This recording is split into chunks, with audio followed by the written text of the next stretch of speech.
చెప్పగలం. ఎస్ కీర్తన గారు చెప్పండి సార్. జనసేన తెలుగుదేశం పార్టీలను కలుపుకుంటే భారతీయ జనతా పార్టీకి మైనస్ అని మంత్రి రోజా గారు వ్యాఖ్యానించారు. ఎట్లా స్పందిస్తారండి రోజా గారి వ్యాఖ్యల పైన?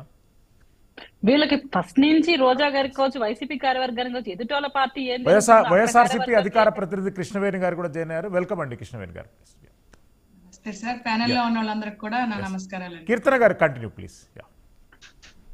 మీకు తెలిసిన విషయమే, అధికార పార్టీకి ఎంతసేపు ఇతరుల పార్టీలో ఏం జరుగుతోంది, వాళ్ళతో ఎవరితో పొత్తులు పెట్టుకుంటున్నారు, వాళ్ళ వారాహి ఎప్పుడు వస్తుంది, దాని రంగు ఏంటి, రుచి ఏంటి, చిక్కదనం ఏంటని వీటి గురించి చర్చించడం తప్ప, నేను ఒక టూరిజం శాఖ మంత్రిని, నేను ఏం చేయాలి, ఏం చేస్తున్నాను, ఎంత మేరకు నా స్థాయి శక్తిలో నా శాఖకు అభివృద్ధి చేస్తున్నాను, నా నియోజకవర్గానికి అభివృద్ధి చేస్తున్నాను అనే మాట పైన ప్రెస్ మీట్లు పెడితే బాగుంటుంది. ఎవరెవరితో పొత్తులో పోతున్నారు, వాళ్ళకేం ప్లస్సా మైనస్సా, ముందు నీ పార్టీలో నువ్వు గెలుస్తావా, నీకు సీట్ కన్ఫర్మ్ అవుతుందా అనే దాని మీద మేము అడుగుతున్నామా? అడగట్లేదు కదా సార్.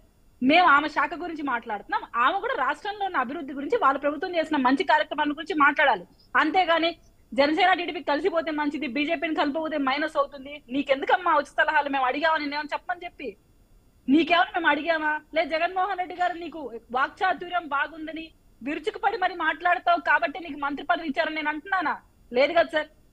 మన స్థాయి ఏంటో, మనం ఏంటో, మనం చేయాల్సిన పని ఏంటో తెలుసుకొని మంత్రులు మాట్లాడితే ఎవరు విమర్శించరు వాళ్ళని. మాకు ఉచిత సలహాలు ఇవ్వడం మానే సంపన్నం చేసుకోవాలని సజెస్ట్ చేస్తాను సార్ నేనైతే. ఎస్ కృష్ణవేణి గారు